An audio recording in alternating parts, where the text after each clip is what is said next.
Just got done with this planter. I'm going to put it in the greenhouse. Stick around and I'll show you how we mowed it.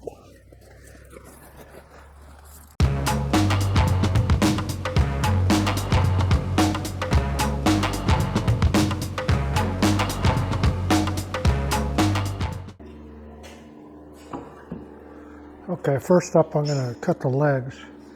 And these I've decided, originally designed them to be 32 inches, but in order to get 3 full ones out of an 8-foot board, it needs to be less than 32.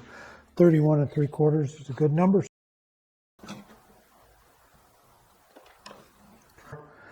I have 8 of these to cut for the legs. Get busy on that.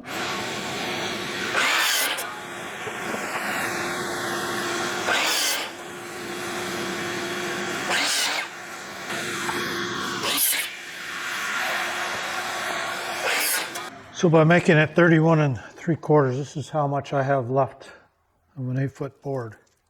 If you're considering a miter saw workstation, don't hesitate.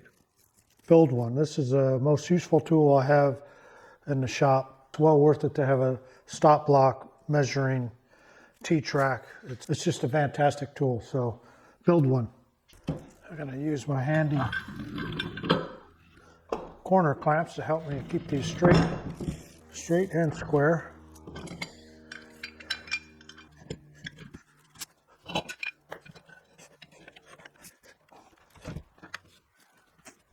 So I'm just going to do these butt joints.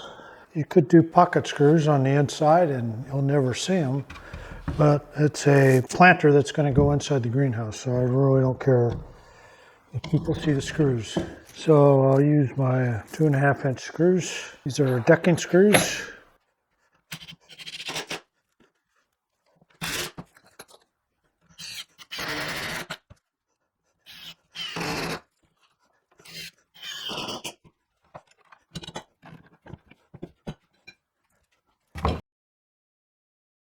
With any treated lumber, it's always a good idea to treat the ends that you cut with end cut stain. Just protects the integrity of the wood. Now it's time for the cedar. I have 4 at 57 inches. Let me get busy on that. My measuring tape only goes to 58. And at 57, it doesn't quite lock down. Almost. So what I'll do is I'll just clamp my stop block right on 57.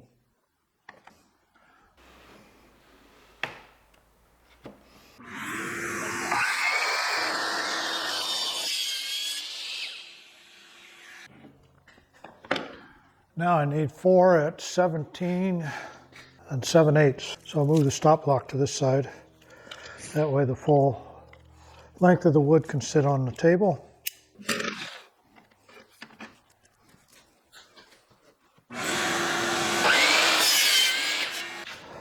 Time for assembly.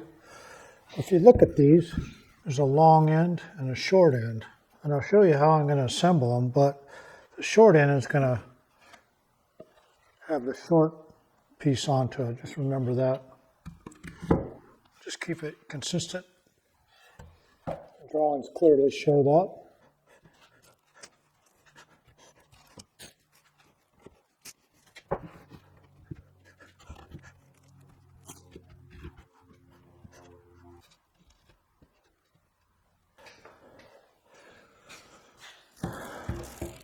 So when you're putting this together, it's important that you keep these legs straight and square.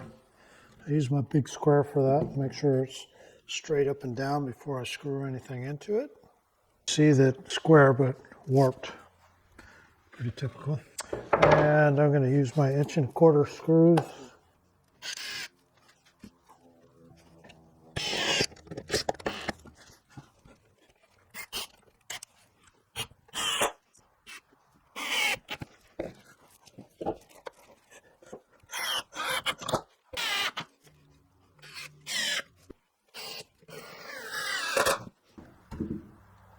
There, 63 9/16.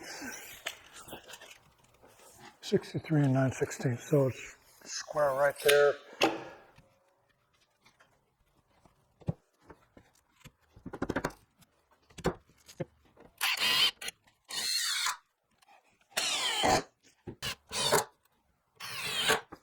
Okay, now time for the 2x2s.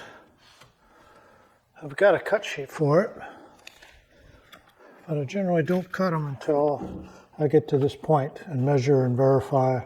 Okay, I got my 50-inch 2x2s ready to go, and I got my 15-inch. According to drawings, these are all supposed to be 15 inches, but they're slightly off, 15 and an eighth, I think is what I made these.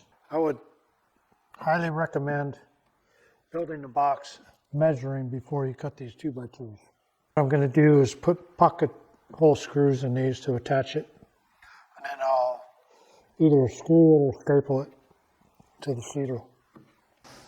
So this is my 20-foot hose that I have hooked up to my dust collection shop vac. It's a game changer for sure. It's a 20-footer, so I can just unhook it from whatever I'm using and hook it to another piece easily. It's especially good for these smaller dust ports. Since I'm using a 2x2, they're 1.5 inches. Set this up to 1.5 inches.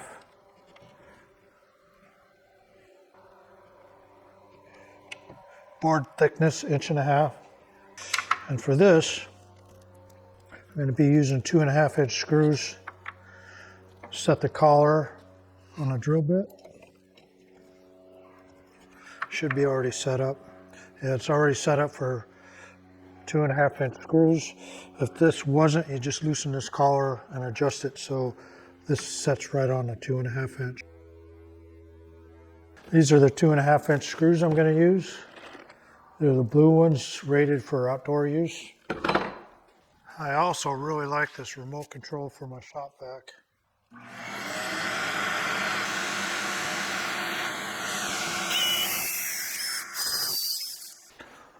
So to put the trim on, I just need a couple light duty clamps. Remember, this is the top, so you want your pocket hole screws to be on the underside.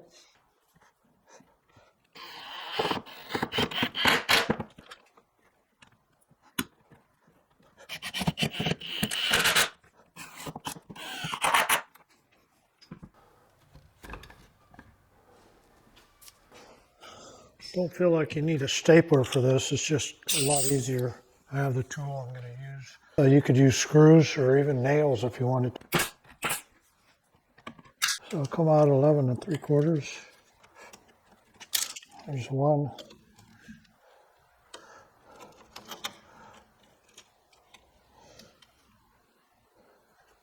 There's another. And I'll put one in between. So I need 8-inch cut. The shortest I can do is 13 inches really with my stop block. So the way I deal with that is I have this block that's exactly 10 inches. So I need an 8-inch. I'll put it at 18 inches. And this will be my stop block for 8 inches. Pre-drill and countersink a screw in from the top instead of messing with the pocket hole. Be a lot faster. That's much faster.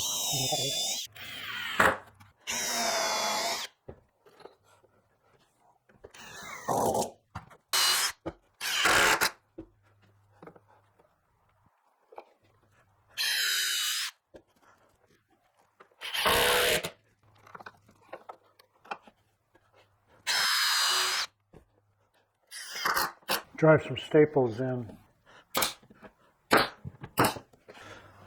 So I think I'm going to change the design again. I really don't like the idea of putting cleats in here with 1x2s. So what I think I'll do is take these cedar planks, staple them directly to the 2x2s, and then put 1x2s over the top of that and screw it in. Like sandwich these in between the 1x2 and the 2x2. I just got to cut a notch out there, right there.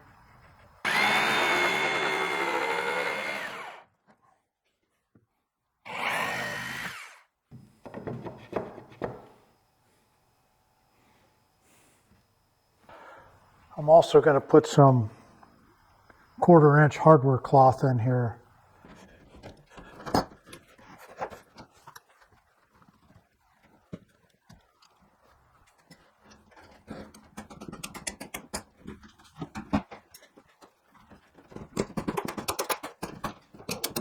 Hardware cloth, it's 1/4 inch openings.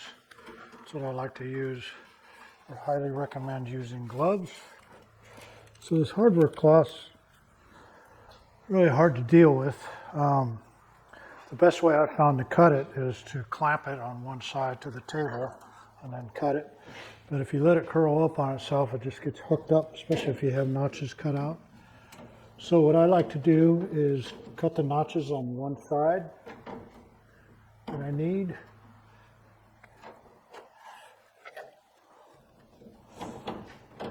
Oh boy, tell you, get out of hand here. I'll weigh it down, hopefully.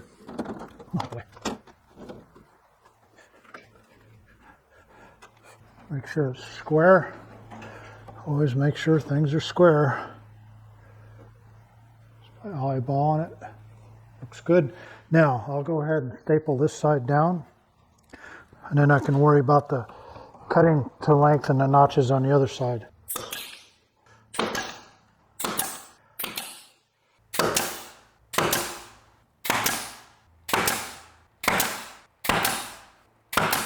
So now, since I cut these notches, I can't rely on my drawings for spacing. That's the beauty of SketchUp. You can just draw one on each side and then tell it to space a certain number of boards evenly. So, eyeball it. Doesn't have to be perfect. No one's going to see this, except on this video. Okay, I ripped a piece down to 1 inch. Let's give that a try.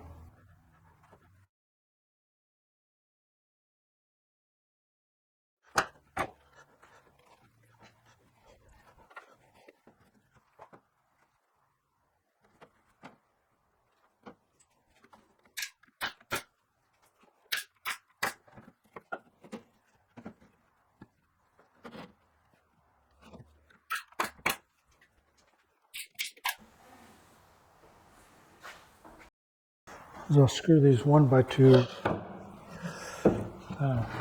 sandwich this in like that.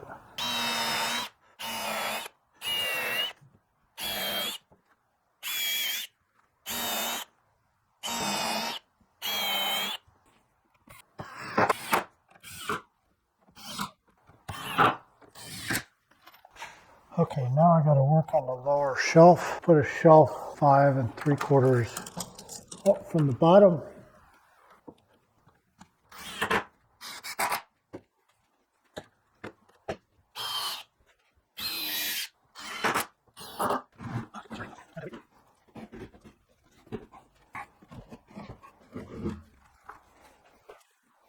Okay, kind of looks funky with this, but I can cover that up with a piece of trim. The spacing needs to be 3/4 inch, so got some 1x stock.